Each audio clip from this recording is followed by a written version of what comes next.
Right, hello lads and lasses, and welcome back to Boys Down Under, where today we have transfer news. Everyone's favourite, my personal favourite. Well, no, I'd say my favourite thing to do on this channel is to talk about a match when we've just played the best game of our lives. I think that's the best thing. So transfer news is a close second, but yeah. Let's get right into it. Now, before we go any further, if you guys are enjoying the content during this off-season, enjoying the channel, remember to leave a like and subscribe to the channel if you are enjoying, because it is the best way to help support this channel. And I appreciate each and every one of you who do that. Even if you don't want to, help to click the subscribe button, you're helping out just by watching the video. So I appreciate that anyways. But without further ado, let's get into it. So let's start with the most crucial position Celtic need to bolster this off-season, the left-back spot. Now, we all know Celtic have been linked to approximately 10 different left-backs during the off-season, and each one has, they've been sort of similar in quality, some a bit worse than others. Not naming names, but Eric Otieno was probably the worst player we've been linked to so far. Regardless, though, last few days, we've had reports coming out that Celtic have actually made an official bid and had it rejected by Lanús for Alexandro Bernabei. Like I said, we've had apparently a bid rejected for him, which is unfortunate. Regardless, though, he has been left out yet again of the Lanús squad for the second time in a row. He was left out of the squad this time by the coach. The time before, however, he was in Europe, allegedly attending business. So reports in Argentina follow up saying that Celtic are prepared to return with an improved offer of around 2.5 to 3.75 million pounds. And anywhere in that range, it is said that it should be enough to secure his services. Now, I am not one to condone players forcing a move out of their club. If someone tries to do that at Celtic, I'd happily just kick them out of the club and not let them back into, the Lennoxtown Training Centre. But in this situation, it's a bit different. It's a player trying to force a move to Celtic, and I think we can all make an exception for that. To me, what it shows is that he wants to be at Celtic. He wants to be under the guidance of Ange Postecoglou, and he wants to play for this football club. And you can't say no to any player who wants to play for Celtic. Now, I've spoken on this channel before about Bernabei and about how my feelings on him coming to Celtic. A lot of you, well, not a lot of you, but some of you have voiced that the fact that you think we can do better than him.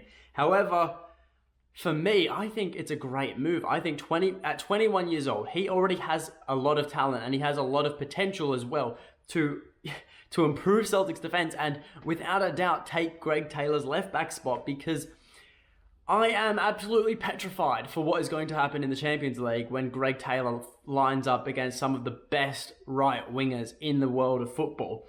It's a disaster waiting to happen, and it's not going to do me, my mental health, or my hair any good, right? And look, there are other options. Don't get me wrong. The football is full of an abundance of talent, but are there better options? For me, I wouldn't say so. I believe that in the grand scale of things, you look at it from a Celtic fan's perspective, he is interested in coming to Celtic. Ange wants to bring him to Celtic. And with the whole preseason under his belt, I think it's a no-brainer. I think he'll easily be able to make his mark in the team. And look, from a Lanús fan's perspective, I'm sure the club and the fans, they don't appreciate this at all. I don't think any fan would appreciate a player acting like this. So if he was leaving mid-season to go formalize a move elsewhere, So I feel for you guys, but at the same time, I'd want to see him go if I was in your shoes. I would be happy to let him to come to Celtic right now in this moment in time. But back to Celtic, get the contract together. Let's be real. Unless he's already signed personal terms, which he may have already done while he was over here in Europe, bring him to the club as soon as possible. Anyways, moving on. Let's talk about Benjamin Siegirst. I mentioned him on the channel a couple of days ago, but the reports and rumours are gaining fuel, and as the days go by, it is becoming increasingly more likely that he will be a Celtic player in the near future. And obviously, we have Joe Hart as our #1 goalkeeper right now, but let's be real. Scott Bain is our backup. Scott Bain, come on. Seriously, we can do better, and the Scottish Sun do think so as well, and reported that Celtic are now the clear favourites to bring him to the club after staving off interest from the Championship in England. And that's a major positive, because while Joe Hart has been absolutely phenomenal for us so far, I don't think Joe Hart's spot is in jeopardy at all. But anything can happen, and if it does, I don't want to be seeing Scott Bain line up for us, and I'll be so much more confident if Siegrist is in between the sticks than Bain. And as for the money side of it, he's a free agent. Bring him to the club for nothing. It's a no-brainer. And the stats don't lie. He only conceded 34 goals in the Premiership last season for Dundee United. And Dundee United actually conceded 44 across the whole season, the equal third best with Hart. So if by himself, let alone if we just consider the goals conceded from him when playing for Dundee United would have had the third best goals conceded in the league. So that does speak leaps and bounds about his capabilities in the net, right? So look, hopefully Celtic finalise this deal, and so hopefully Celtic get it done, because like I was saying, it's a no risk move. He's 30 years old. Goalkeepers can last till they're 40, as we've seen with players like Craig Gordon.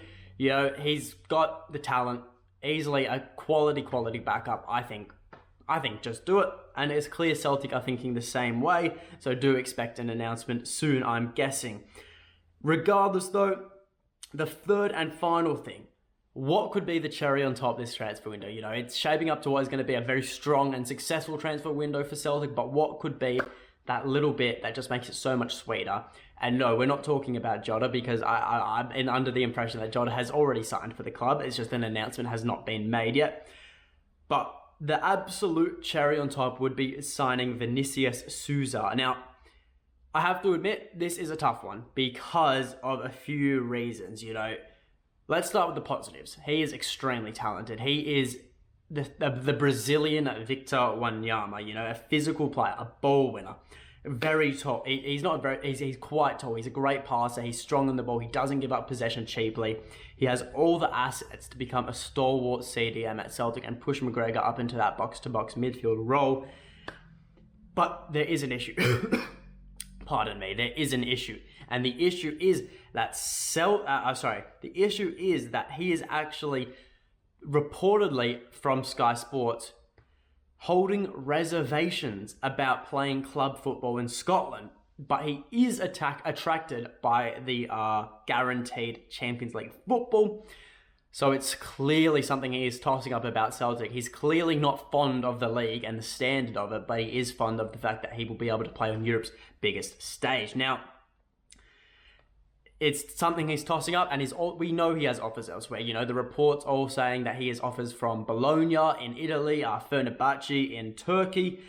But for me, as a Celtic fan, this is a tough one. He is an incredible footballer, and I'm really shocked a player of his quality is on the market right now. But the fact he is unsure whether he would want to be playing in the Scottish League week in, week out is a bit concerning. Sure. We're not the Serie A. We are not, the top division in Italy, but still, Bologna, that's a type of sausage. What's next? Is he going to want to go play for Frankfurt? Yeah, sorry, that was poor. That was poor from me. Regardless, though, in all seriousness, I am a bit conflicted, He'd be an incredible signing, but the fact he isn't convinced 100% on Celtic, and I know, you're never really sold on a club until you've been there maybe for a couple of weeks, or until you've spoken to the manager. But the fact that if he isn't, convinced that he'd want to play in the league like Scotland, how do we know he's going to come here and he's going to give it his all for Celtic, and not just be here just for the Champions League? So it's a hard one. I am a bit conflicted on it, I can't lie, but the fact is. He is extremely talented, and I think with a little bit of convincing, I don't think I'd still like to see him at the club, and I think give it a little while and he'll fall in love with the club, as all players do. But that is all from me. So if you guys did enjoy the video, leave a like, subscribe to the channel, leave in the comments below your thoughts on all of the transfer news so far, and until next time, hail Hail.